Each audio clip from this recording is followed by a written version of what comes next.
दोस्तों, दिल्ली की सर्द और बारिश से सराबोर शाम थी। पुरानी दिल्ली रेलवे स्टेशन पर अफरातफरी का ऐसा आलम था मानो हर शख्स अपनी तकदीर की किसी अनसुनी जंग में कूदने के लिए बेताब हो।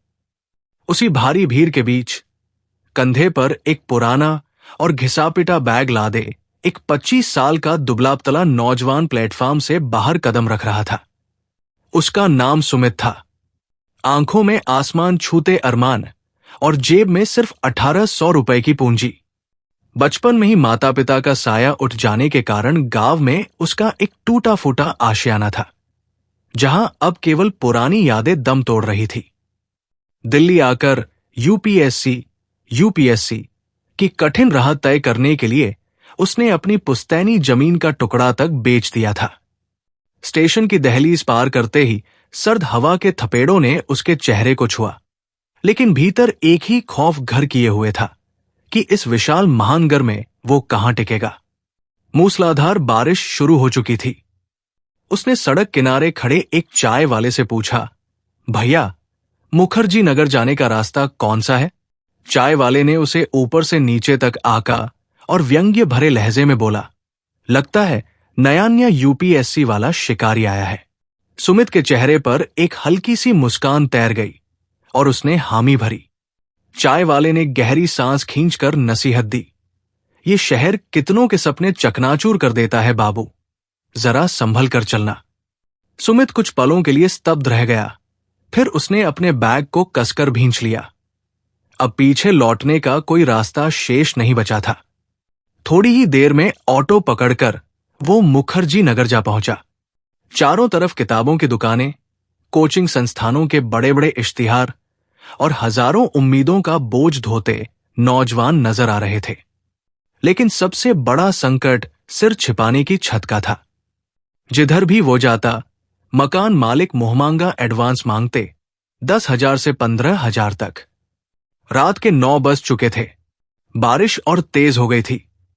भूखे पेट और भीगे वस्त्रों में वो एक गली के नुक्कड़ पर खड़ा सोच रहा था कि अब क्या कदम उठाया जाए। तभी उसकी नजर एक पुराने मगरकरी से सजाए गए घर पर पड़ी, जिसके बाहर तख्ती लटक रही थी, किराए के लिए कमरा उपलब्ध है। सुमित ने हिम्मत जुटाकर दरवाजे की कुंडी खटखटाई। भीतर से पायल की मधुर छनक गूंजी और कुछ ही पलों में पल्ला खुल गया। सामने जो चेहरा आया, उसे देखकर सुमित के कदम वही जम गए। लगभग 35 साल की एक बेहद खूबसूरत महिला सामने खड़ी थी। हल्के गुलाबी रंग की साड़ी, बड़ी बड़ी और गहरी आंखें, चेहरे पर अजीब सी वीरानी, लेकिन उस खामोशी के पीछे छुपा अथाह दर्द साफ झलक रहा था। ये थी रेखा देवी। उन्होंने धीमी आवाज में पूछा, जी कहिए। सुमित कुछ सेकंड्स तक तो कुछ बोल ही नहीं पाया, फिर खुद को संभालते हुए तुतलाती जुबान से बोला, जी, एक कमरा चाहिए था। रेखा देवी ने उसके सराबोर कपड़ों और थकेहारे चेहरे को देखा तो उसकी बेबसी तुरंत भांप गई। उन्होंने दरवाजा थोड़ा और खोलते हुए कहा, अंदर आ जाओ, बाहर बहुत तेज बारिश है। सुमित झिझकते हुए भीतर दाखिल हुआ। मकान बहुत बड़ा नहीं था, लेकिन बेहद साफ सुथरा था। दीवारों पर कुछ पुरानी तस्वीरें टंगी थी, जिनमें एक फ्रेम पर फूलों की माला चढ़ी थी और उसमें रेखा देवी अपने दिवंगत पति के साथ मुस्कुराती नजर आ रही थी। सुमित को समझते देर नहीं लगी कि वो अब दुनिया में अकेली है। रेखा देवी रसोई घर की तरफ गई और कुछ ही देर बाद एक साफ तौलिया और गर्मागर्म चाय का कुल्हड़ लेकर लौटी। उन्होंने स्नेह से कहा, पहले खुद को सुखा लो। शायद बरसों बाद किसी ने इतने अपनापन से उससे बात की थी। सुमित की आंखें नम हो गई। उसने कांपते हाथों से चाय का कप थामा। उस चाय की गरहट ने उसके जिस्म से ज्यादा उसके टूटे हुए मन को सुकून दिया। थोड़ी देर बाद रेखा देवी ने पूछा, नाम क्या है तुम्हारा? सुमित। दिल्ली क्यों आए हो? यूपीएससी की तैयारी करने। यह सुनकर रेखा देवी ने कुछ पलों तक उसे निहारा, फिर हल्के से मुस्कुराकर बोली, बहुत बड़े ख्वाब है तुम्हारे। सुमित ने धीमी आवाज में कहा, सपने बड़े न हों तो जिंदगी बहुत छोटी लगने लगती है। इतने वर्षों के अकेलेपन के बाद किसी के ऐसे बोल रेखा देवी के दिल को छू गए। फिर किराए की बात छिड़ी। उन्होंने कहा, ऊपर एक छोटा कमरा खाली है, किराया 3500 रुपए है। ये सुनते ही सुमित का उतरा हुआ चेहरा और पीला पड़ गया। उसने हिचकिचाते हुए कहा, मेरे पास अभी सिर्फ 1800 रुपए है, बाकी रकम मैं बाद में दे दूंगा। रेखा देवी कुछ देर शांत रही। उन्होंने सुमित की आंखों में झांका। वहां सिर्फ मजबूरी थी, कोई फरेब नहीं। फिर वे नरमी से बोली, ठीक है, जितना है उतना ही दे दो। सुमित को अपने कानों पर विश्वास नहीं हुआ। दिल्ली जैसी नगरी में कोई बिना एडवांस के कमरा दे रहा था। उसकी आंखें भर आई। उसने फौरन पैसे उनके हाथ में थमाए और बोला, मैं आपका ये एहसान जिंदगी भर नहीं भूलूंगा। रेखा देवी ने संजीदा लहजे में कहा, इसे एहसान मत कहो, कभी कभी इंसान को इंसान का संबल बनना पड़ता है। थोड़ी देर बाद सुमित अपने उस छोटे से कमरे में पहुंच गया। कमरे में एक पुराना पंखा, लोहे का एक सिंगल बेड और एक छोटी सी मेज थी। लेकिन उसके लिए वो कमरा किसी महल से कम नहीं था, क्योंकि इस अजनबी शहर में उसे पहली बार सिर छिपाने का ठिकाना मिला था। बाहर मूसलाधार बारिश जारी थी और नीचे किचन से बर्तनों की खनक आ रही थी, जहां रेखा देवी भोजन तैयार कर रही थी। लेकिन उस रात सिर्फ बादलों से पानी नहीं बरस रहा था, बल्कि दो तन्हा दिलों के भीतर उम्मीद की एक हल्की सी लौ भी प्रज्वलित हो चुकी थी। उधर नीचे अपने कमरे की खिड़की से बाहर झांकती रेखा देवी के जहन में 8 साल पहले कैंसर से पति को खोने का गम ताजा हो गया था। अपनों के तानों और अकेलेपन ने उसे पत्थर बना दिया था, किंतु उस गरीब लड़के की मासूम आंखों ने उसके सूने दिल में हलचल पैदा कर दी थी। और ऊपर अपने बिस्तर पर लेटे सुमित को यह जरा भी इल्म नहीं था कि यही छत उसकी जिंदगी का सबसे गहरा इश्क और यही खूबसूरत विधवा महिला उसकी पूरी दुनिया बनने वाली है। अगली सुबह दिल्ली में हल्की धुंध और सिहरन के साथ हुई। सुमित की आंखें सुबह सुबह ही खुल गई, क्योंकि गांव की आदतें अभी छूटी नहीं थी। उसने खिड़की खोली तो मुखर्जी नगर की गलियां जाग रही थी। चाय वाले भट्ठियां सुलगा रहे थे और नीचे आंगन में रेखा देवी तुलसी को जल दे रही थी। हल्की पीली साड़ी में वो सुबह की धूप जैसी लग रही थी। सुमित कुछ देर उन्हें चुपचाप देखता रहा। भीतर अजीब सा सुकून उतर आया था। तभी नीचे से रेखा देवी की आवाज गूंजी, सुमित बेटा, नीचे आ जाओ, चाय तैयार है। बेटा लफ्ज सुनते ही सुमित के दिल में टीस उठी, क्योंकि अरसे बाद किसी ने उसे इतने अपनापन से पुकारा था।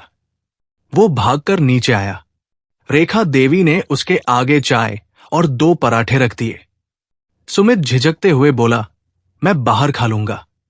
रेखा देवी मुस्कुराई और बोली, यहां रहना है तो घर के आदमी की तरह रहो। यह सुनकर सुमित कुछ पल मौन रहा। खाना खाने के बाद वो लाइब्रेरी की तलाश में निकल पड़ा। पूरा दिन शहर की के बाद उसने एक छोटी सी लाइब्रेरी ज्वाइन कर ली, लेकिन शाम ढलते वक्त उसकी जेब में चंद 100 रुपए ही बचे थे। रात को घर लौटने पर उसने रेखा देवी से कहा कि वो घर के काम में हाथ बंटा दिया करे, मुफ्त में नहीं रह सकता। रेखा देवी ने प्यार से समझाया, तुम सिर्फ पढ़ाई करो, वही सबसे बड़ा काम है। जैसे जैसे दिन बीते, दोनों के बीच एक अनकहा अपनापन गहराने लगा। सुबह की चाय, रात का खाना और घर के छोटे मोटे काम करते करते वो घर अब जीवंत लगने लगा था। हालांकि मोहल्ले की नजरें और दबी जुबान से होने वाली कानाफूसी भी शुरू हो चुकी थी, पर रेखा देवी ने कभी इन पर ध्यान नहीं दिया।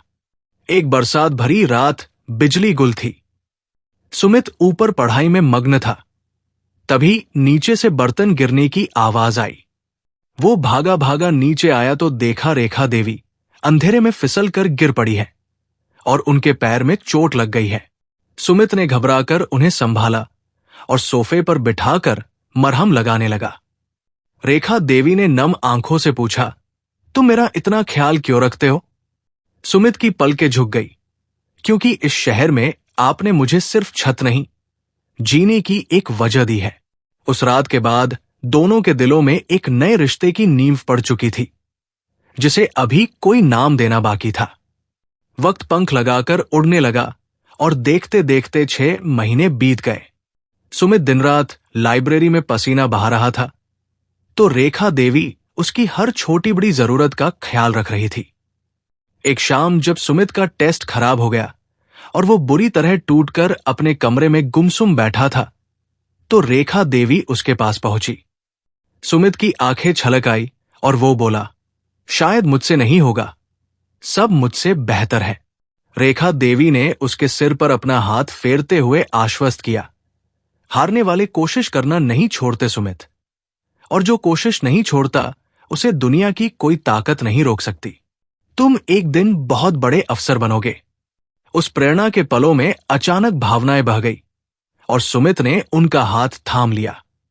हालांकि उसने तुरंत खुद को संभालते हुए सॉरी कहा, लेकिन रेखा देवी की आंखों में भी वही जज्बात थे जो सुमित के दिल में मचल रहे थे।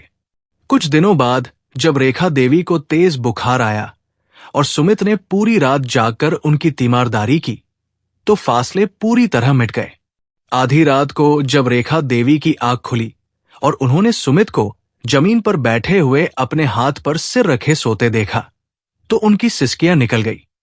सुमित की आंख खुली और उसने नम आंखों से कहा, मैं आपको खोना नहीं चाहता, मुझे आपसे प्यार हो गया है। रेखा देवी कांप उठीं। उन्होंने रोते हुए कहा, मैं तुमसे उम्र में बड़ी हूं, एक विधवा हूं। समाज हमें कभी चैन से जीने नहीं देगा। सुमित ने उनके करीब आकर कहा, मुझे समाज नहीं, सिर्फ आप चाहिए। उस रात दोनों ने अपने दिलों की हर दीवार गिरा दी और एक दूसरे की बाहों में पनाह पाली। वे जान गए थे कि उनका ये इश्क आसान नहीं होगा। उम्र का फासला, समाज का ताना बाना और सुमित का अधूरा मुकम्मल होता सपना, सब कुछ दांव पर था। अगले दिनों से जिंदगी और संजीदा हो गई।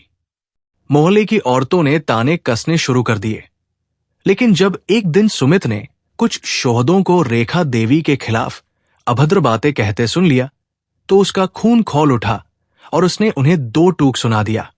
बाद में रेखा देवी ने उसे समझाकर शांत किया, तुम इन सब से उलझोगे तो पढ़ाई से भटक जाओगे।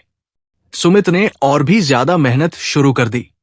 वो सिर्फ 4 घंटे सोता और बाकी वक्त किताबों में झोंक देता। रेखा देवी हर रात अदरक वाली चाय और सिर की मालिश से उसकी थकान मिटाती। एक दिन जब सुमित का यूपीएससी प्रीलिम्स निकल गया, तो रेखा देवी की खुशी का ठिकाना न रहा। उन्होंने पूरे मोहल्ले में मिठाइयां बांटी।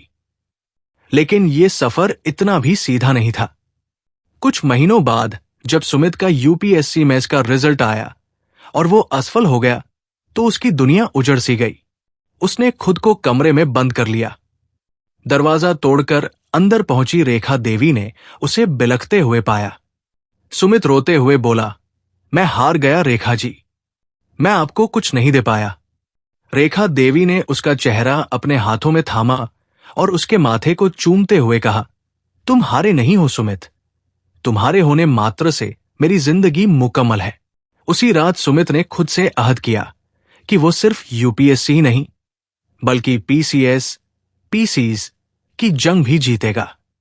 रेखा देवी अब उसकी महज संगिनी नहीं, बल्कि उसकी सबसे बड़ी ताकत बन चुकी थी। समय का पहिया तेजी से घुमा और 4 साल और बीत गए। सुमित अब वो डरा हुआ लड़का नहीं, बल्कि एक परिपक्व और आत्मविश्वासी नौजवान बन चुका था। एक रात छत पर अकेले बैठे हुए रेखा देवी के मन में अचानक डर उमड़ा और उन्होंने पूछा, कभी तुम्हें कोई और मिल गई तो? सुमित मुस्कुराया और उनका हाथ अपने हाथों में लेकर बोला, मेरी इस कायनात में आपके सिवा किसी और के लिए कोई जगह नहीं है और न कभी होगी। बाहर दिल्ली की हवा में ठंडक थी, लेकिन उस छोटे से आशियाने में 2 रूहों के मिलन की ऐसी गड़गड़ाहट थी जिसे न वक्त मिटा सकता था और न ही कोई समाज। दोस्तों, अगर आपको यह कहानी पसंद आई हो तो कृपया हमारे चैनल को सब्सक्राइब करें और बेल आइकॉन दबाना न भूलें, ताकि ऐसी ही दिल को छू लेने वाली कहानियां और अपडेट्स सबसे पहले आप तक पहुंच सकें। लाइक और शेयर करके अपना समर्थन जरूर दें। धन्यवाद।